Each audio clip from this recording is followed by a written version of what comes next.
One prayed to see the world. The other just asked for a few coins to buy medicine for his mother. But when God heard both prayers at once, he chose to answer them in the most unexpected way. The city was a brutal symphony of ambition and despair. Under the morning sun, two boys lived in worlds that existed side by side but never touched. One was Eli Carter, a scrawny 6-year-old whose feet were calloused from the rough asphalt. His uniform was threadbare clothes, and his occupation was the grim, persistent hustle of washing car windows at traffic lights to earn enough for a loaf of bread. His mother, Tanya, was crippled by chronic back pain, and every penny he earned was a prayer for medicine.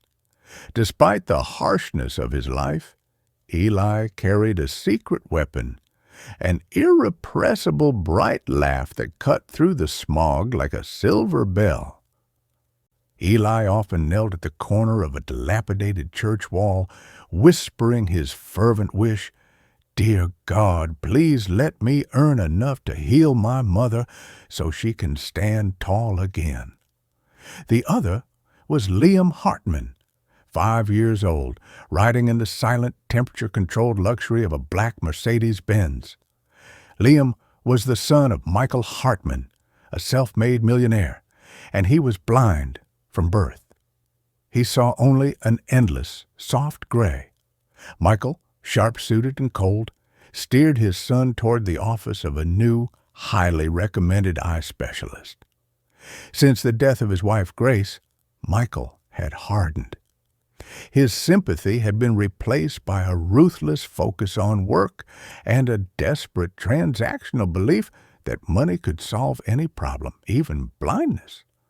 Liam, in his own small world of darkness, held his own prayer close. "Dear God, please, just let me see the light. I want to know what my father's face looks like when he smiles." Two children, one deprived of sight, the other deprived of security. They coexisted in the same concrete jungle, but they were separated by an invisible chasm wider than any river, the chasm between wealth and poverty, between vision and darkness. It was perhaps the strange, mysterious answer to their prayers. The Mercedes-Benz, usually gliding swiftly, was stalled in a heavy traffic gridlock beneath the shadow of two towering glass skyscrapers.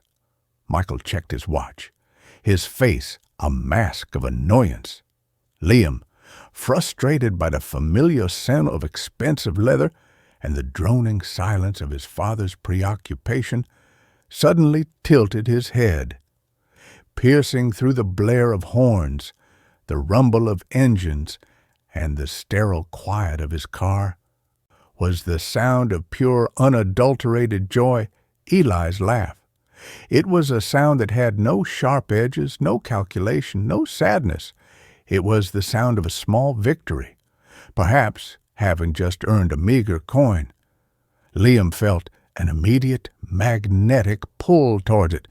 It was impossibly a sound that felt like light. "Father," Liam whispered, his small hand gripping the door handle, "what is that sound? It's bright." "It's just street noise, Liam. Stay put. We're already late," Michael replied dismissively, checking his phone. But the boy had tasted a sliver of the world. Defying his father, Liam fumbled with the handle and pushed the heavy door open, stepping out onto the dirty pavement. "Liam, get back in the car now." Michael's voice was sharp, but Liam didn't stop. He navigated the cacophony with strange surety, drawn by that sonic beacon. He stopped, inches away from Eli, who was gathering his rag in a bucket of soapy water. "Hello?" Liam said, his voice small and polite. Eli looked up at the impeccably dressed boy, utterly confused. "You need your window cleaned, mister?" Liam shook his head. "No, your voice. It sounds brown, like the earth after a warm rain." Eli blinked. He was used to being cursed at, ignored, or given a few coins. Never had anyone described his voice as beautiful. He grinned, feeling a strange warmth flood his chest. "That's a funny thing to say. Your jacket looks soft." Michael, now standing stiffly behind Liam, ready to drag him back, watched in stunned silence. Eli, emboldened, gave a full, heart-lifting belly laugh. Liam gasped. He didn't see color, but he felt an energy shift. He reached out and touched Eli's dusty shoulder. "I can feel the light when you laugh. It's warm." In that moment, Michael Hartman, the man who had traded emotion for profit, witnessed the first true happy smile bloom on his son's face since Grace died. It was a searing pain and a profound healing all at once. He remembered Grace's last words, "Michael, kindness is the only currency that matters to God." Eli, seeing the other boy's wide, sightless eyes, felt an instinctive, protective urge. "Come on," Eli said, grabbing Liam's hand. He led the rich boy away from the exhaust fumes and the angry drivers toward a small, narrow space bathed in a shaft of sunlight between the two giant buildings. "Stand here. Feel it. This is the street smile." Liam turned his face up, feeling the heat. "It's warm, like your laugh." As the direct morning sun hit Liam's underdeveloped retinas, he winced, grabbing his face in agony. "It hurts! The light hurts!" Michael lunged forward, panic spiking. "That's enough, Liam. You'll damage your eyes." Eli froze. Then his eyes fell on his bucket of cool, clean water and the soft rag. He remembered his mother gently washing his sister's eyes when they had been irritated by dust. It was an innocent, simple gesture, a poor boy's home remedy. "Don't worry, rich mister," Eli said quickly, gently pushing Michael's frantic hand away. "It's just too much dust. Let me help." Before Michael could intervene, Eli dipped the corner of his rag in the cool, soapy water, wrung it almost dry, and very gently dabbed it over Liam's closed eyelids. The cool moisture soothed the burning pain. He repeated the action, wiping away the accumulated grime and the natural residue on the surface of Liam's eyes, a ritual of simple, honest cleansing. When he pulled the rag away, a moment of profound, breathtaking silence fell. Liam opened his eyes. He didn't see the world in full color yet. What he saw was a blinding sheet of white light, followed by faint, swirling shapes.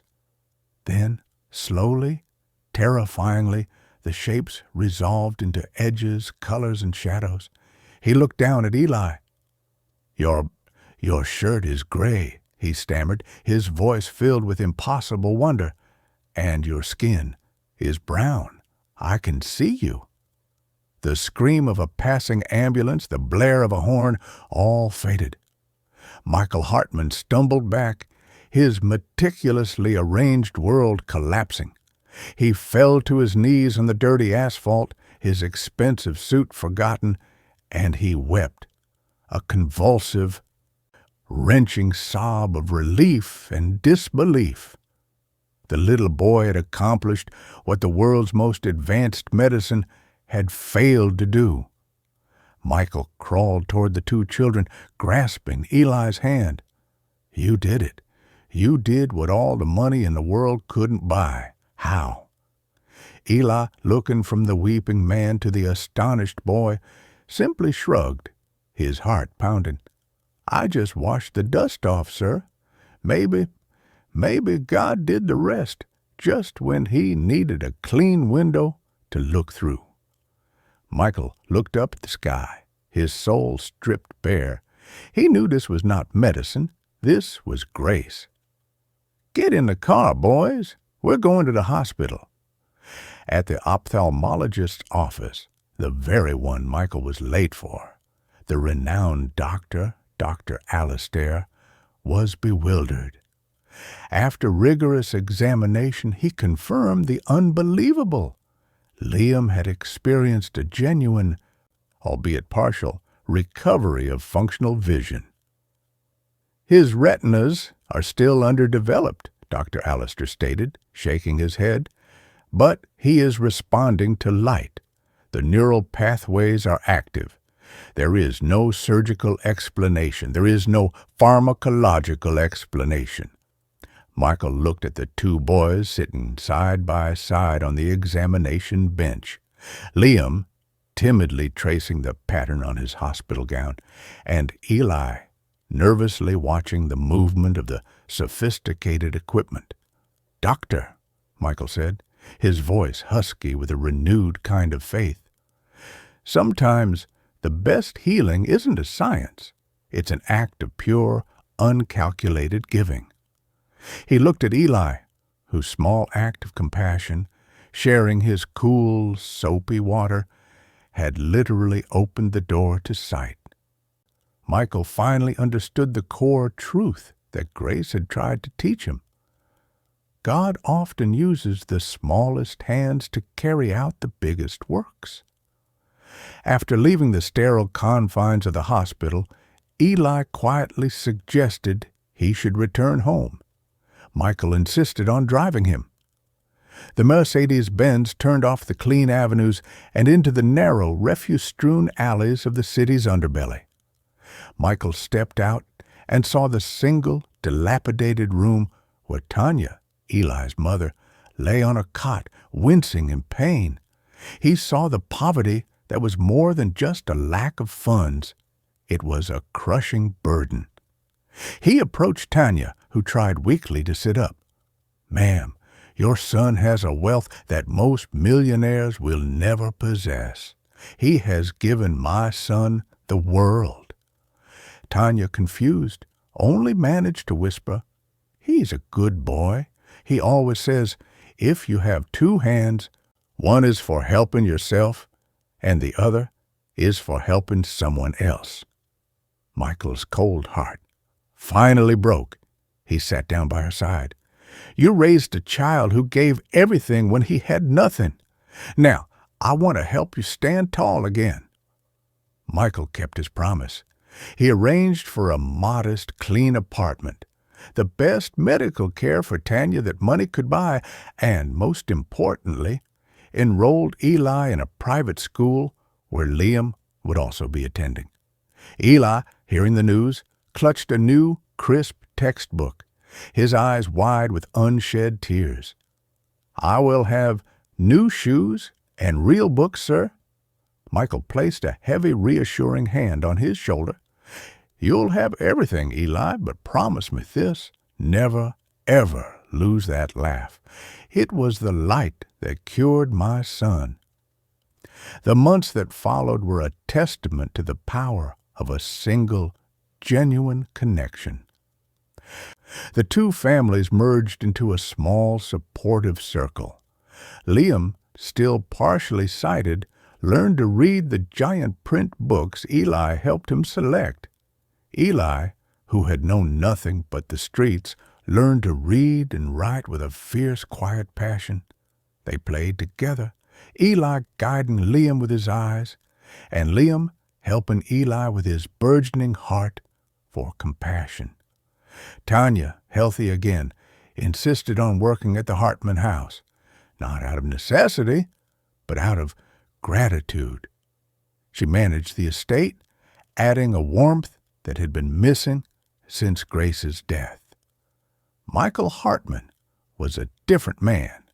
The ruthless CEO was softened by the realization that life's true dividends were paid in human connection. He often watched the two boys. "That boy, Eli," he admitted to Tanya one evening, "he reminded me who I used to be before I let grief turn me into a machine." Tanya smiled, her back straight and strong now. "Perhaps that is the real miracle, Mr. Hartman. When we help others see, we finally look at ourselves."